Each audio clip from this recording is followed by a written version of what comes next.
네, 반갑습니다. 하나님께서 우리에게 또 예배의 날을 주셔서 얼마나 영광스러운지 모르겠습니다. 우리 다 같이 일어나셔서 존귀하신 우리 하나님 앞에 찬양과 경배 예배를 올려드리겠습니다. 묵상으로 기도하시겠습니다. 내가 그리스도와 함께 십자가에 못 박힌 날이 그런즉 이제는 내가 사는 것이 아니요 오직 내 안에 그리스도께서 사시는 것이라. 이제 내가 육체 가운데 사는 것은 나를 사랑하사 나를 위하여 자기 자신을 버리신 하나님의 아들을 믿는 믿음 안에서 사는 것이라. 아멘. 주님, 우리를 주님 모습으로 변화시켜 주시려고 이 땅에 오셔서 영원히 죽을 수밖에 없지만 다시 살려내시고 오늘도 하나님의 거룩하신 의를 붙들어 그 의를 따라서 살게 해주시니 감사합니다. 하나님, 우리 가운데 성령으로 인도하여 주셔서 주님의 모습 닮아가게 하여 주시고 하나님 이 땅에서 하나님 나라를 이루고 세울 수 있는 주의 사람들 되어질 수 있도록 우리를 축복하여 주옵소서. 이 예배를 통해서 하나님의 뜻이 담겨지게 하시고 그것을 기뻐하게 하시고 그 나라를 세울 수 있는 일꾼들 될 수 있도록 주의 성령으로 충만케 하여 주옵소서. 예수님의 이름으로 기도합나이다. 아멘. 네, 우리 다 같이 찬송 부르시겠습니다. 66장입니다. 찬송가 66장.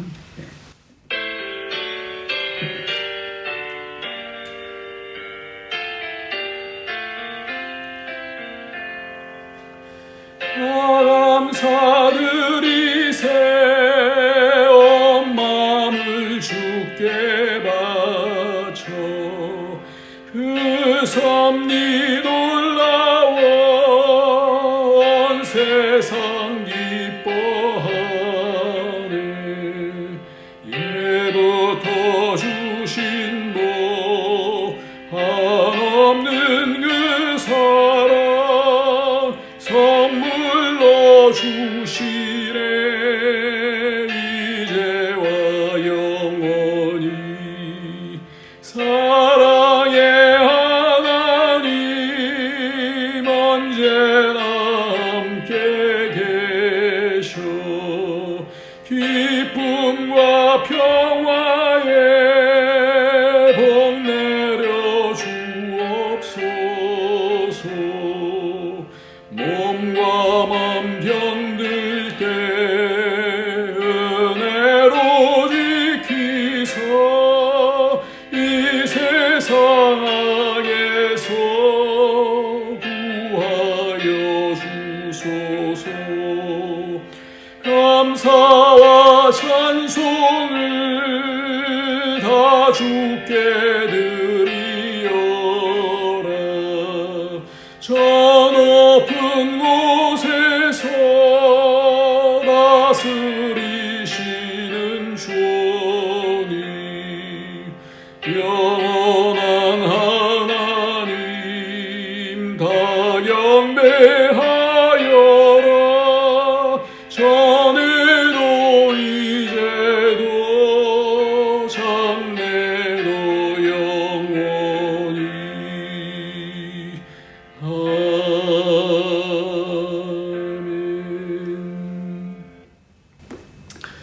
우리 하나님께서는 우리에게 모든 것 아끼지 않으시고 그 아들까지 보내주셨는데 우리가 그럼에도 불구하고 하나님의 뜻을 좇지 못하고 내 뜻과 내 고집과 내 의를 통해서 살았던 죄악들이 있습니다.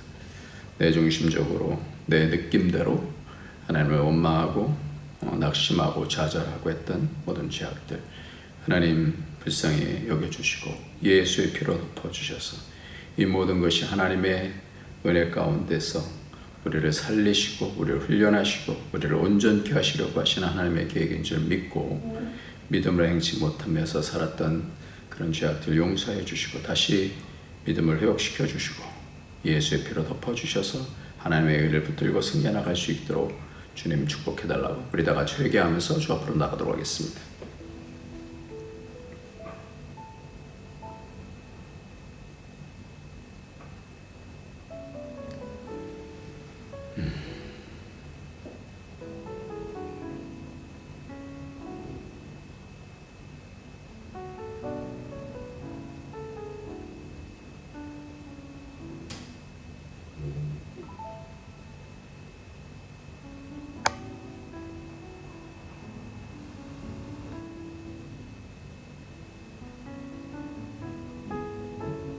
하나님 아버지, 여러 가지 이유 때문에 믿음으로 행치 못하고 좌절하고 낙심하고 원망하고 믿음 가운데 살지 못했던 죄악들 주님 용서해 주시기 원합니다.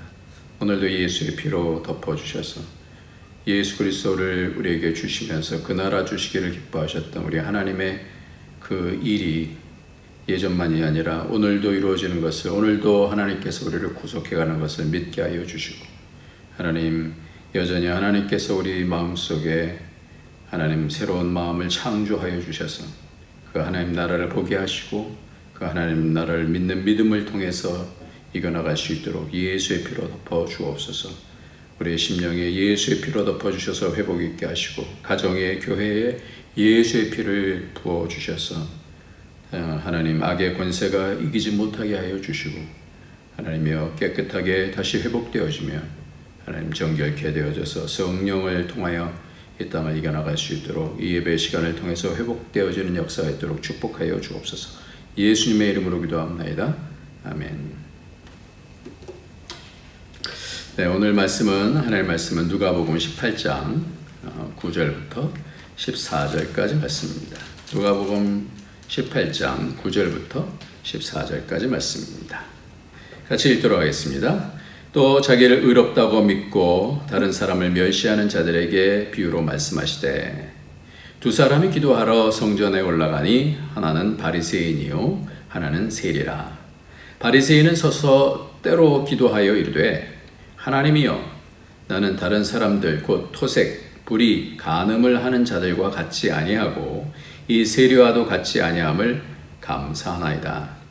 나는 일에 2번씩 금식하고 또 소득의 11조를 드리나이다 하고, 세리는 멀리 서서 감히 눈을 들어 하늘을 쳐다보지도 못하고 다만 가슴을 치며 이르되, 하나님이여 불쌍히 여기소서, 나는 죄인이로소이다 하였느니라. 내가 너에게 이르노니 이에 저 바리새인이 아니고 이 사람이 의롭다 하심을 받고 그의 집으로 내려갔느니라. 무릇 자기를 높이는 자는 낮아지고 자기를 낮추는 자는 높아지리라 하시니라. 아멘.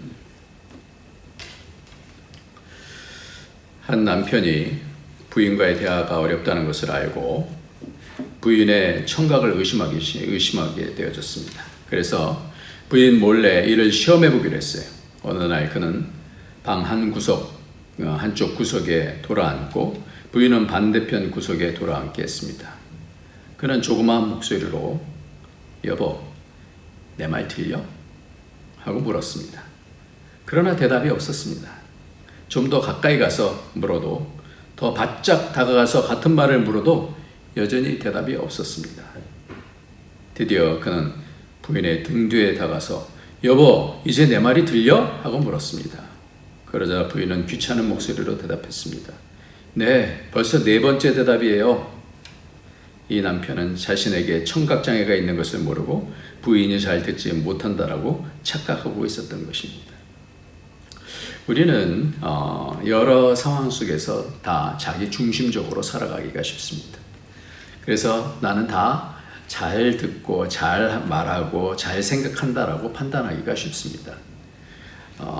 그래서 우리에게 이 착각하는 것, 이 착각, 내가 잘못될 수 있고 내가 연약할 수 있고 내가 바르지 못하다라는 그런 생각들은 잘 안 하죠. 그래서 우리는 다 자기중심적으로 많이 살아갑니다. 미국의 유명한 오케스트라 지휘자 레오폴드 스토코프스키가 베토벤의 서곡을 연주할 때에 이랬습니다. 그는 곡의 효과를 살리기 위해서 트럼펫 연주자를 관중석에 앉아 있도록 했다가 솔로로 불게 했습니다. 연주에 들어간 지휘자는 신나게 지휘봉을 휘두르다가 하이라이트인 트럼펫 연주 부분에 되자 갑자기 관중석으로 딱 돌아서면서 더욱 힘차게 지휘봉을 휘둘렀습니다. 그런데 들려야 할 트럼펫 소리가 들리지 않았습니다. 크게 당황한 그는 관중석을 향해서 다시 지휘봉을 크게 휘둘렀습니다. 그런데도 트럼펫 소리는 나오지 않았습니다. 왜 그랬을까요? 그때 트럼펫 주자는 수위에게 망신을 당하고 있었습니다. 수위는 연주자가 관중석에서 트럼펫을 들고 불려고 하자 방해꾼인 줄 알고 두 팔을 잡아 뒤로 젖히고는 자신이 마치 큰 일을 해낸 것처럼 의기양양하게 서 있었습니다. 우리의 생각은요, 모든 부분에 있어서 다 옳다라고 하고 내가 그 일을 행하지만 그렇지 않을 때가 참 많은 것이죠. 오늘 본문 첫 절인 9절에서 보면 또 자기를 의롭다고 믿고 다른 사람을 멸시하는 자들에게 이 비유로 말씀하시되 이렇게 말씀하고 있어요. 자신을 의롭다고 믿는다라고 그랬어요. 자기는 의롭고 남들은 잘못됐기 때문에 멸시를 한다. 그래서 멸시라는 사람들이 많았으니까 이런 말씀을 하겠죠. 다른 사람을 멸시하는 자들에게 이 비유로 말씀하셨다. 그렇게 말씀하고 있어요. 그래서 오늘도 이것은 관계에 대한 말씀이죠. 관계. 예수님께서 이 땅에 오셔서 왜 이렇게 관계가 중요한 것일까요? 사람들의 하나하나의 태도, 행동들을 나중에 심판하실 텐데 착각을 하고 산다라는 거예요. 다 자기는 옳다라고 생각하고 남들은 멸시하면서 자기 잘난 맛에 산다고들 그렇게 얘기를 하죠. 오늘도 우리는 세 가지 관계를 다시 생각을 해봐야 됩니다. 성경의 율법은 이 세 가지 관계에 대해서 말씀하고 있습니다. 그 가운데서 하나님의 관계, 사람과의 관계, 물질과의 관계에 대해서 말씀하고 있습니다. 지난주에 이어서 계속해서 의에 대한 말씀이에요. 지난주는 하나님의 의에 대한, 하나님과의 관계에 있어서의 의에 대한 말씀, 재판장이 하는 그 불의한 재판관에 대한 부분입니다. 하나님은 의로우신 판단하신다 그랬어요. 그래서 의로우신 판단 앞에서 우리가 어떻게 하나님 앞에 나가야 될지, 어떻게 그 의를 붙잡고 간곡하게 나가야 될지에 대한 부분을 말씀을 했습니다. 오늘은 사람과의 관계에 있어서 가장 치명적인 이 관계의 핵심적인 것이 바로 자기의예요. 사람들과의 관계에 있어서 자기가 옳다라는 생각에 강력하게 있으면 남을 무시하게 되어지죠. 그러니까 관계에 있어서의 가장 큰 아킬레스건이 바로 내 의예요. 나는 옳다라고 생각하는 거예요. 이 의, 특히 자기의 문제는 모든 관계를 왜곡시켜버리고 이 관계를 깨뜨리게 되어지고 관계를 무너뜨리게 되어지는 1등 공신의 역할을 하게 됩니다.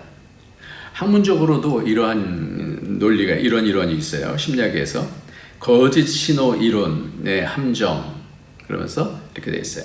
예일 대학의 조단 박사 연구팀은 우리가 위선자, 즉 자신도 잘못을 저질렀으면서도 똑같은 잘못을 저지른 타인을 비난하는 사람들을 싫어하는 이유에 대해서 거짓 신호 이론으로 설명을 합니다. 본래 타인을 향한 언어적 비난은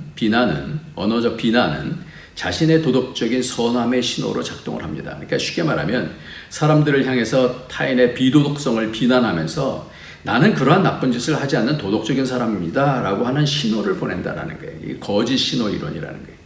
그러니까 남을 비난하는 것을 통해서 나쁜 짓을 실제로 이미 저질렀거나 또는 하고 있음에도 불구하고 타인을 마구 비난하면서 나는 그러한 사람하고는 달라 라고 하는 거짓 신호를 보내고 있는 것이 바로 거짓 신호 이론의 함정이다라는 거예요.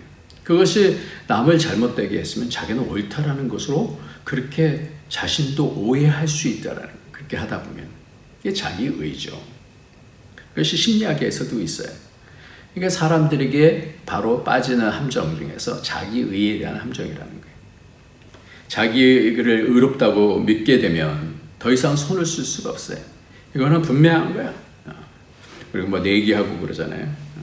그럼에도 불구하고 내가 그건 확실하게 봤어. 그런다면 이게 그러면 성령님께서 하나님의 의를 보여주셔도 자기 의가 옳다라고 하기 때문에 그것을 꺾지가 않아요. 내가 더 하나님보다 더 옳아요. 이런 거예요. 사울이 그랬죠. 사울이 사무엘상 15장에 보면 18절에부터 보면 또 여호와께서 왕의 길로 보내시며 이르시기를 가서 죄인 아말렉 사람을 진멸하되 다 없어지기까지 치라 하셨거늘 어찌하여 왕이 여호와의 목소리를 청종하지 아니하고 탈취하기에만 급하여 여호와께서 악하게 여기시는 일을 행하였나이까? 사울이 사무엘에게 이르되 나는 실로 여호와의 목소리를 청종하여 여호와께서 보내신 길로 가서 아말렉 왕 아각을 끌어왔고 아말렉 사람들을 진멸하였으나 다만 백성이 그 마땅히 멸할 것 중에 가장 좋은 것으로 길갈에서 당신의 하나님 여호와께 제사하려고 양과 소를 끌어왔나이다 하는지라. 사무엘이 이르되 여호와께서 번제와 다른 제사를 그 목소리를 청종하는 것을 좋아하신 것 같이 좋아하시겠나이까? 순종의 제사보다 낫고 듣는 것이 수양의 기름보다 나으니. 그랬어. 왜 그랬을까요? 그 전에만 해도 마음이 겸손했던 그런 사울이었잖아요. 근데 왕이 되면서 마음이 높아진 거예요. 그러니까 하나님께서 말씀하신 것보다 자기의 생각이 더 옳다라는, 이것을 통해서 하나님 앞에 이 제사를 드리면 그 마음속에 왜곡된 것이 있었던 거죠. 아각도 살려주고 좋은 것들이라고 하는 것들을 살려두고 그 가운데서 자기가 좋은 것들을 취하고 싶은 그런 마음이 있었겠죠. 자기가 가서 쳐서 이겼다라고 생각했는지도 모르겠어요. 왜 그렇게 될까요? 왜 자신이 옳다라고 그렇게 믿습니까? 우리는 우리의 행위 가운데서 내 행위가 옳다라는, 의롭다라고 하는 그런 함정에 잘 빠지게 됩니다. 왜? 그것을 자랑하고 싶은 거예요. 나는 잘했다라고 하는 거예요. 나는 인생 잘 살았다라고 말하고 싶은 거예요. 그리고 남들에게 그렇게 인정받기를 원하는 그런 마음이 있는 거예요. 신약의 사울이었던 바울도 그렇지 않습니까? 빌립보서 3장 6절에 보면 열심으로는 교회를 박해하고 율법의 의로는 흠이 없는 자라. 가말리엘의 그 안에 속해 있으면서 철저하게 율법을 나는 다 지켜나가겠다. 율법으로 내가 의롭다함을 받았다. 이렇게 생각을 했어요. 율법의 의로는 흠이 없는 자라도 율법의 옳다라고 하는 것에 충성을 다했습니다. 그것이 자기의 의가 되는 거예요. 나는 그것을 구원을 하나님의 말씀을 따라서 내가 최선을 다하면 그러면 구원을 얻는다라고 생각을 했던 거죠. 그러나 그 모든 것을 예수님을 만나고 나서 다 버리기로 작정을 하죠. 그래서 7절부터 9절까지 보면 그러나 무엇이든지 내게 유익하던 것을 내가 그리스도를 위하여 다 해로 여길 뿐더러 또한 모든 것을 해로 여김은 내 주 그리스도 예수를 아는 지식이 가장 고상하기 때문이라. 내가 그를 위하여 모든 것을 잃어버리고 배설물로 여김은 그리스도를 얻고 그 안에서 발견되려 함이니 내가 가진 의는 율법에서 난 것이 아니요 오직 그리스도를 믿음으로 말미암은 것이니 곧 믿음으로 하나님께로부터 난 의라. 그동안에 추구했던 내가 열심을 당해서 특심을 가지고 하나님을 섬긴다라고 율법에 대해서 다, 그래서 예수 믿는 자들을 이교도라고 생각하면서 다 잡아 죽이려고 그랬었는데 하나님의 의이신 예수 그리스도를 만나고 나서 하나님의 뜻이 여기 있었구나. 예수 그리스도를 죽이심을 통해서 우리를 의롭다 하시려고 하시는 하나님의 뜻이 여기 있었구나. 내 힘으로 구원을 얻는 것이 아니라 예수 그리스도를 통해서 구원을 얻는 것이구나. 이것을 알게 되는 것이죠. 왜 그렇게 될까요? 우리가 왜 그러냐면 자기 자신에 대한 확신이 크기 때문에 그래요. 나 자신의 연약함을 보지 못하기 때문에 그래요. 나에 대한 확신이 큰 거예요. 내 의에 대한 판단 느껴지고 그것이 내 느낌은 틀림이 없어. 내가 점점 나는 그렇게 확신한다니까. 전에도 내가 이렇게 말했잖아. 이렇게 얘기하는 거예요. 그것이 깨지는 경험이 그래 중요한 거예요. 그 신앙의 이게 변곡점인데요. 신앙의 이 변곡점이 어디 있냐면 내가 막 높아서 내가 열심을 다해서 하나님 섬긴다고 생각하고 말씀도 읽고 기도도 하면서 남들보다 내가 더 탁월하게 헌금도 하고 뭔가 했다라는 자기 의로 쌓아지다가 은혜 아니고는 내가 살아갈 수가 없구나 라는 것을 알고 그것을 다 내는 예수 그리스도의 은혜 없이는 그 모든 열심들이 내 자랑으로 나를 위한 어떤 의로 선다라는 것을 알고 그것을 통해서 멸망하지 않기 위해서 그 변곡점이 되는 거예요. 그래서 그 변곡점이 될 때 다 내는 그럼 자유해지는 거예요. 바로 예수 그리스도의 의를 통하여 예수 그리스도의 의를 통해 하나님의 의신 예수 그리스도를 통해서 내가 긍휼의 힘을 받고 율법의 의를 뛰어넘는 하나님의 의를 이루어 갈 수가 있구나. 자기를 부인하고 내려놓게 되어집니다. 신앙에 있어서 이 변곡점이 너무나 중요한 거예요. 대부분에 빠지는 모든 사람이 이건 코스인 것 같아요. 그러한 변곡점에서 자기 자신을 내려놓고 겸손해지게 되면 얼마나 평안이 오는지 몰라요. 얼마나 감사가 넘치는지 몰라요. 얼마나 하나님의 나라가 얼마나 복되게 되는지 몰라요. 자기에게 의에 충만한 사람은 자신을 낮추지 못합니다. 자기를 꺾지 못합니다. 자기를 하나님 앞에서도 꺾지 못하면 은혜를 경험할 수가 없어요. 점점 눌리는 거예요. 피곤해지는 거예요. 남한테 칭찬받지 않으면 그냥 속에서부터 불안한 거예요. 신앙의 가장 큰 아킬레스건이 바로 내가 옳은데 왜 인정을 안 해주는 거야? 내가 잘했는데 왜 칭찬을 안 해주는 거야? 전도를 하게 되면 사람들은 자기가 아는 내용을 다 모아가지고 공격을 하기 시작하잖아요. 요즘 더 그러죠. 왜 그럽니까? 세상의 의를 가지고 이 의의 문제예요. 기독교가 옳은 종교냐? 그것에 대해서 반론하는 거예요. 그리고 믿지 않는 사람들에게 기독교에 거부감이 있는 것은 나는 당신들보다 더 의로워. 그거잖아요. 의에 대한 부분이. 요즘 얼마나 추잡한 얘기가 기독교에서 나오냐라는 거 하면서 다 들고 오잖아요. 물론 세상보다 더 의로워져야 됩니다만은, 그러나 그 의가 자기가 아니라는 데 있어요. 우리가 밝혀야 되는 것은, 그래 당신들보다 우리가 이럴 일보다 더 잘해. 알아? 당신들? 우리가 얼마나 구제를 많이 하는 줄 알아? 당신들보다 훨씬 낫지. 근데 그렇지 않은 모습들이 얼마나 많아요. 우리가 이 땅에서 살면서 이 땅 안에서의 우리의 추잡한 부분들이 얼마나 많아요. 그럼 그것을 가지고 더 내 의를 가지고 뭔가 포장하려고 하고 더 그것을 발굴해내고, 그거 아니잖아, 우리가 더 옳잖아, 이거 자랑하려고 하는데 하나님은 그것 자랑하라고 하시질 않아요. 우리는 다른 사람과의 관계에 있어서 이것이 매우 중요한데요. 부부 가운데 있어서도, 사람과의 대화 가운데 있어도 당신 왜 그랬어? 그건 아니잖아 하고 싸우잖아요. 누가 더 옳으냐라는 그런 싸움들을 싸워요. 누가 더 잘못했고, 그러면서 나는 옳은데 당신은 왜 그랬어? 모든 사람의 관계가 바로 이것 아닙니까? 나는 옳은데 당신은 왜 그랬어? 자기가 의롭다고 믿는 사람은 가장 하나님의 의를 붙잡기가 어려운 사람이 됩니다. 그 싸움의 가장 핵심이 바로 그것이에요. 나는 너보다 의로워. 그러니까 오늘 말씀 가운데서 뭐예요? 다른 사람을 멸시한다 그랬어요. 관계가 깨어지는 거예요. 사람 간의 관계에서 이 옳고 그름의 싸움이 시작되어지면 다 죽어요. 왜 그럽니까? 남을 비판하면 그 비판하는 것을 가지고 또 내가 비판을 받을 수밖에 없거든요. 그 칼로 도려내기 시작하면 모두 모순이고 모두 연약하고 다 죽어요. 다 그 칼로 다 망가지는 거예요. 그러니까 자기의 의를 쌓는 사람은 자유가 없어요. 경직하게 됩니다. 남을 향한 시선이 두렵습니다. 누가 뭐라고 할까봐 두렵습니다.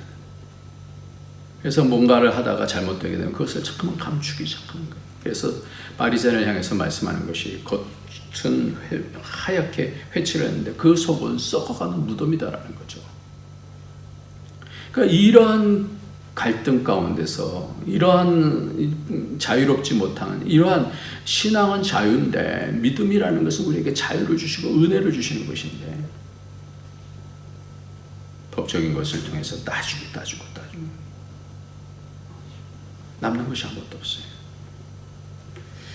왜 그렇게 합니까? 바리새인들은 율법을 자기의 의로 지켜내겠다고 공표하고 다니는 사람들이기 때문에 그래요. 누가 봐도 우리는 이 일에, 이 법에 옳은 사람이라는 것을 우리가 지켜내겠다. 그래서 그 그룹이 많이 생긴 거죠. 한국도 그래요. 법을 만드는 국회나 법관이나 법무부나 모두 법과 상관 있는 사람들이 정치를 하면서 그 법을 자기의 좋은 입장으로 판단하게 되어질 때 사람들은 불편하고, 그 권세로 자기들이 다 해먹으면 어떻게 하나, 그 의에 대한 수준을 믿을 수 없게 되게 되면서 우려까지 하는 것이 사실이지 않아요? 내로남불이라니, 그러니까 이 의라는 것이, 정의라는 것이, 공의라는 것이, 오늘 율법의 대가들인 바리새인들도 다 이렇게 위험한 가운데 있었어요. 누구도 그 의 앞에, 절대 의 앞에 자신 있는 사람이 어딨냐 이거예요. 그러니까 우리는 어때요? 우리는 내 의는 다 무화과나무 잎사귀 같아서 처음에는 싱싱하고 뭔가 있어 보이죠? 그래서 치마로 해서 가리죠? 그러나 그것이 조금 햇빛만 있으면 금방 말라버린다라는 거예요. 가시나무새라는 곡을 제가 좋아해서 몇 번씩 같이 들었습니다만, 내 안에 내가 너무도 많아서 당신이 쉴 곳 없네. 그래서 이제 하덕규 이제 목사님이신 분이 시인과 춘장인가 그 가운데서 우리 속에 있는 내 곤고함, 그렇잖아요. 내가 옳다라고 주장하려고 하는데 내 속에 있는 또 연약함. 우리는 자랑할 것이 없어요. 자기의 자랑하면요, 늘 그 가운데서 공격이 들어오게 됩니다. 우리가 의롭게 살려고 애를 써야 된다는 건 맞아요. 그러나 그것이 율법의 의로 나오지 않는다는 거예요. 그래서 믿음은 바로 내가 의로운 줄 아는데 나는 근본부터 죄인입니다라고 시작을 해요. 주님, 나를 불쌍히 여겨주세요. 오늘 본문 말씀에서 바로 그거 아니에요? 바리새인과 세리라고 하는 두 사람이 성전에 올라가서, 한 바리새는 따로 기도하여 이르되, 하나님이여, 나는 다른 사람들 곧 토색, 불의, 간음을 하는 자들과 같지 아니하고 이 세리와도 같지 아니함을 감사하나이다. 나는 일에 2번씩 금식하고 또 소득의 11조를 드리나이다 하고, 세리는 멀리 서서 감히 눈을 들어 하늘을 쳐다보지도 못하고 다만 가슴을 치며 이르되, 하나님이여, 불쌍히 여기소서. 나는 죄인이로소이다. 이게 믿음으로 나가는 거잖아요. 내 의를 갖고 어디 하나님 앞에서 심퍼진 거 있어요? 내가 하나님 앞에서 주장할 게 뭐가 있어요? 다 하나님 앞에서 주신 것인데, 다 내가 하는 것들은 다 그 하나님 주신 것을 가지고 믿지 못하고 내 자랑하려고 했던 것들밖에 없는데, 지금 우리는 하나님의 관계에 대한 것이 바로 믿음이다 그랬어요. 구원이다, 그렇게 말씀을 이어가고 있습니다. 그러니까 관계에 있어서 우리가 붙잡아야 될 것은 뭐냐면 내 의가 아니라 하나님의 의다라는 것을 철저하게 이 싸움 가운데서 이겨야 진정한 믿음으로 갈 수 있다라는 것이죠. 진정한 구원이 바로 그거예요. 근데 이 올무에 빠지기 시작하면 바리새인처럼 자신은 의롭다라고 하고 하나님은 의롭다고 하시지 않기 때문에 그래요. 이 착각에서 어떻게 이길 수 있을까요? 욥은 의로운 사람이었어요. 그래서 성경 가운데서는 하나님께서 사단에게 내가 내 종 욥을 유하여 보았느냐? 그와 같이 온전하고 정직하여 하나님을 경외하며 악에서 떠난 자가 세상에 없느니라. 사단이 여호와께 대답하여 이르되, 욥이 어찌 까닭없이 하나님을 경외하리까? 주께서 그와 그의 집과 그의 모든 소유물을 울타리로 두르심 때문이 아니니까. 주께서 그의 손으로 하는 바를 복되게 하사 그의 소유물이 땅에 넘치게 하셨음이니이다. 욥이 일어나 겉옷을 찢고, 그러니까 하나님께서 그에게 시험을 허락하시니까 욥이 일어나 겉옷을 찢고 머리를 밀고 땅에 엎드려 예배하며 이르되, 내가 모태에서 알몸으로 나왔음즉 또한 알몸으로 그리로 돌아가오지라. 주신 이도 여호와시오 거두신 이도 여호와시니이다. 여호와의 이름이 찬송을 받을지어다 하고, 이 모든 일에 욥이 범죄하지 아니하고 하나님을 향하여 원망하지 아니하니라. 그러니까 하나님을 붙잡아요. 하나님의 의를 붙잡는 거예요. 그런데 이것이 오래되어지다 보니까 힘들어요. 내가 차라리 태어나지 않았으면 좋을 뻔했습니다. 그 하나님께서 욥기 38장 1절에 그때 여호와께서 폭풍 가운데서 욥에게 말씀해 이르시되, 무지한 말로 생각을 어둡게 하는 자가 누구냐? 너는 대장부처럼 허리를 묶고 내가 내게 묻는 것을 대답할지니라. 땅에 기초를 놓았을 때 내가 어디 있었느냐? 내가 깨달았거든 말할지어다. 40장 3절에서 보면 욥이 대답하여 여호와께 대답하여 이르되, 보소서 나는 비천하오니 무엇이라 주께 말하리까? 손으로 내 입을 거절할 뿐이로소이다. 내가 한번 말했은즉 다시는 더 대답하지 않아요. 내 입을 거절할 가릴 뿐입니다. 그랬어요. 또 물어보셨어요. 욥기 42장 1절에 보면 욥이 대답하여 이르되, 주께서는 못하실 일이 없사오니 무슨 계획이든지 못 이루실 것이 없는 줄 아오니. 하나님의 의를 말해요. 무지한 말로 이치를 가리는 자가 누구니까? 나는 깨닫지도 못할 일을 말하였고 스스로 알 수도 없고 헤아리기도 어려운 일을 말하였나이다. 내가 말하여겠사오니 주는 들으시고 내가 주께 묻겠사오니 주여 내게 알게 하소서. 내가 주께 대하여 귀로만 들었사옵더니 이제 눈으로 주를 배웁니다. 그러므로 내가 스스로 거둬들이고 티끌과 죄 가운데서 회개하나이다. 나름대로 내가 하나님 앞에서 최선을 다한 것에 대한 의의가 속에서부터 남아있어서 친구들하고 얘기하면서 그 얘기를 했었을 때 하나님께서 네가 대장부모 허리를 묶고 내게 대답하라. 하나님께서 천지를 창조하시고 이 땅을 이끌어 나가시는 그 앞에서 내가 처음부터 창조하시면서 나를 생각하신 그 하나님의 의 앞에, 그 사랑 앞에, 그 구원 앞에 무엇을 말씀하겠습니까? 신앙에서 가장 중요한 것은 자기 증명이 아니에요. 바벨탑이 그랬어요. 자기를 증명하려고 그랬었어요. 그러나 우리는 믿음으로 순종할 때 아브라함처럼 하나님께서 너를 증명하시겠다 그렇게 말씀하시는 거예요. 너의 이름을 내가 내겠다 그랬지. 바벨탑은 내가 내 이름을 내겠다 그러잖아요. 그래서 하나님의 의를 잡으면 그때가 가장 옳은 것이 되어져요. 의로운 삶으로 살게 되어집니다. 신앙 가운데서 가장 위험한 것이 바로 자기의입니다. 이 병에 걸리면 내가 옳다는 것 때문에 남을 멸시하게 됩니다. 교만해지게 됩니다. 남을 욕합니다. 자기를 그 의로 증명해서 자기 신앙의 수준이 이렇다라는 것을 사람들이 확연하게 만들려고 합니다. 자기 증명, 칭찬이 있어야 만족합니다. 함정이에요. 하나님이 이 과정을 넘게 훈련하셔요. 남들이 칭찬하지 않아도 믿음을 통해서 하나님께서 칭찬하시면 되는 거지. 그때까지 인내하면서 기다리는 거예요. 여러 가지 어려움이 와도 하나님 앞에서 하나님의 의를 붙잡고 살아갈 때는 그때 이겨나갈 수가 있는 거예요. 그래서 무릎을 꿇는 거예요.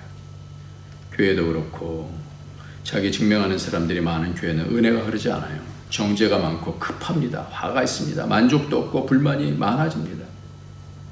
근데 관계의 기준은 하나님의 의, 하나님께서 옳다 하십니다. 그럼 하나님께서 저 사람을 붙들고 계시는데 내가 판단할 기준이 아니지. 하나님의 의가, 하나님의 사랑이, 하나님의 공의가 있는데 이 기준으로 하나님과 교제하고 사람들과 교제하면 하나님 나라가 이루어지게 되는 줄 믿습니다. 성경의 모든 인물들이 변곡점에서 버려지기도 하고 어떤 경우는 신앙의 위대한 인물이 되기도 하고 그러잖아요. 아브라함은 계속해서 하나님께서 옳다 하시는 것을 따라서 나갑니다. 근데 기근? 이게 하나님이 옳아요? 하나님, 내가 이걸 하나님의 말씀으로 믿어도 돼요? 내가 생각할 때는 이건 아닌데요? 내 의가 앞서 비시하는 내가 옳다라고 생각을 하니까 하나님 앞에서 삐지고 묻지도 않고 애국으로 가지 않아요. 그러면서 그 위험한 상황 가운데서 아내를 누이로 속입니다. 내 의를 붙잡고 나가는 삶이 바로 이런 삶이에요. 삐지고 하나님을 떠나고 거짓말해서라도 자기를 지켜야 되는 거예요. 여기에 믿음이 있어야 되는데 불안하니까 그렇게 됩니다. 그 가운데서 하나님의 긍휼하심으로 하나님께서 개입하시는 것을 보게 됩니다. 다시 믿음으로 다시 이겨나가는 거죠. 우리가 실수가 없지 않아요. 다 자기가 있어요. 자기 의 없는 사람이 어디 있겠어요. 다 우리가 나름대로 다 똑똑하고 다 잘해요. 잘하는 건 많아요. 그러나 하나님의 의 앞에서 우리가 아무것도 아니라는 거죠.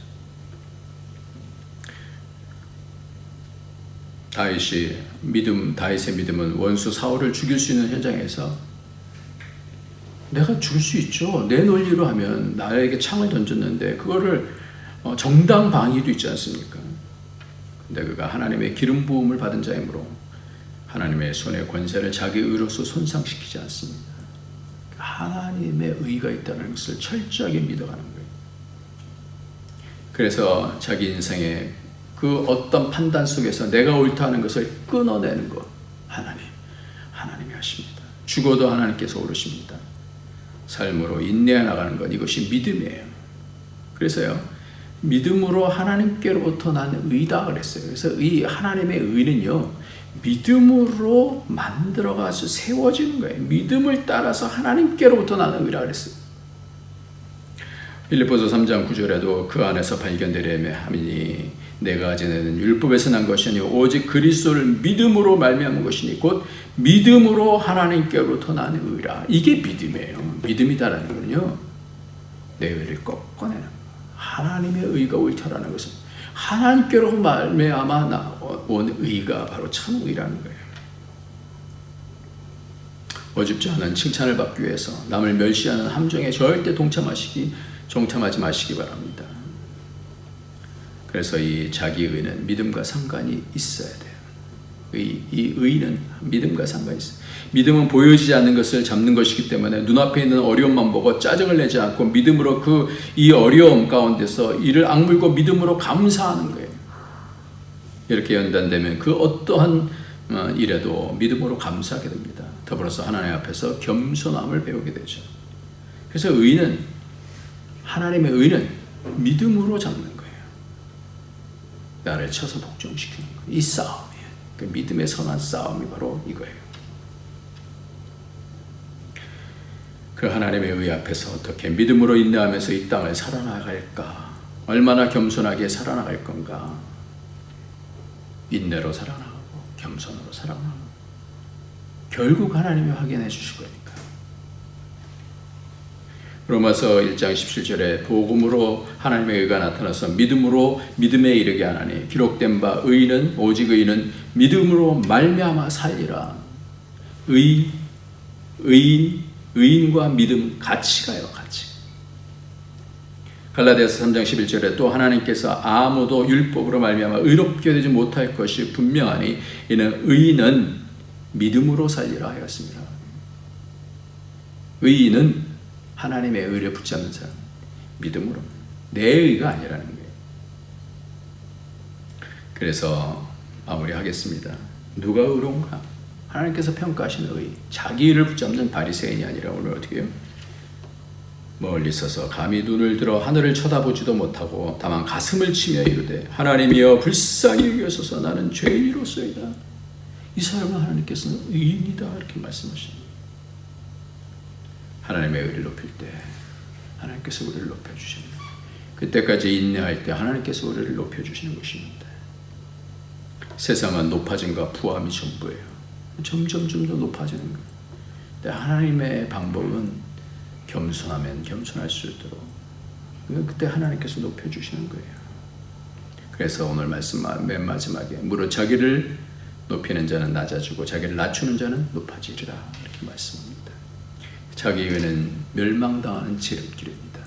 성경은 계속해서 말씀하고 있어요. 교만은 패망의 선봉이다 말씀하시는 거예요. 하나님께서 겸손한 자에게 은혜를 주신다 말씀하는 겁니다. 누가 의롭다라고 하시느냐? 하나님의 의를 붙잡고 나는 죄인입니다. 하나님의 의로우심을 붙잡고 겸손하게 하나님의 의를 잡고 믿음으로 승리하는 저와 여러분이 되기를 예수님의 이름으로 축원합니다. 기도하겠습니다. 할렐루야. 하나님 아버지 감사합니다. 오늘도 믿음의 변곡점에 대해서 말씀해 주시고 이 믿음의 변곡점이 바로 내 의를 잡느냐 하나님의 의를 붙잡느냐라고 하는 변곡점인데 하나님 참 믿음은 하나님의 의를 잡는 것인 줄 알고 믿음으로 말미암아 의인은 살리라 말씀해 주신 그 삶을 인내하며 겸손하게 살아낼 수 있도록 주님 축복하여 주옵소서. 예수님의 이름으로 기도합나이다. 아멘. 오늘 이 시간에 찬양의 산을 게임을 들으시겠습니다. 303장입니다. 날 위하여 십자가에 중한 고통 받으사.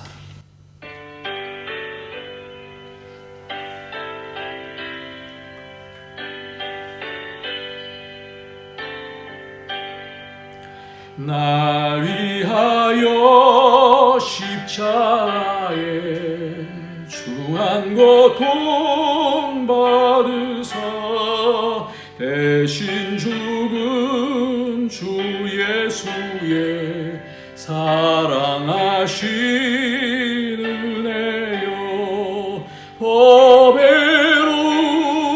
피를 흘려 영영 죽을 죄에서 구속함을 받은 우리 어찌 찬양 안 할까 예수 안에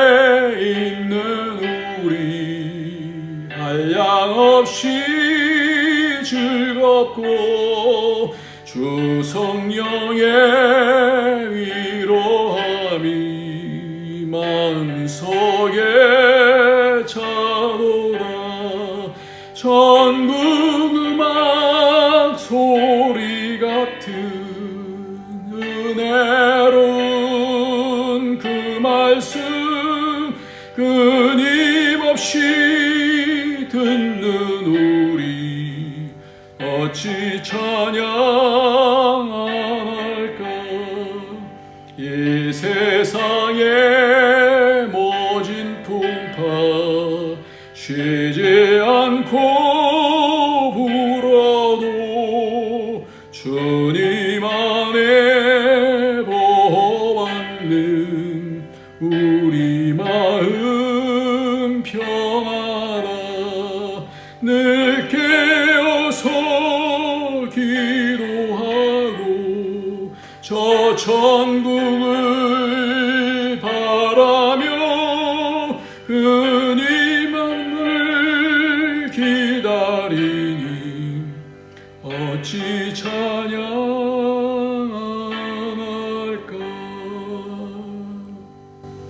아멘.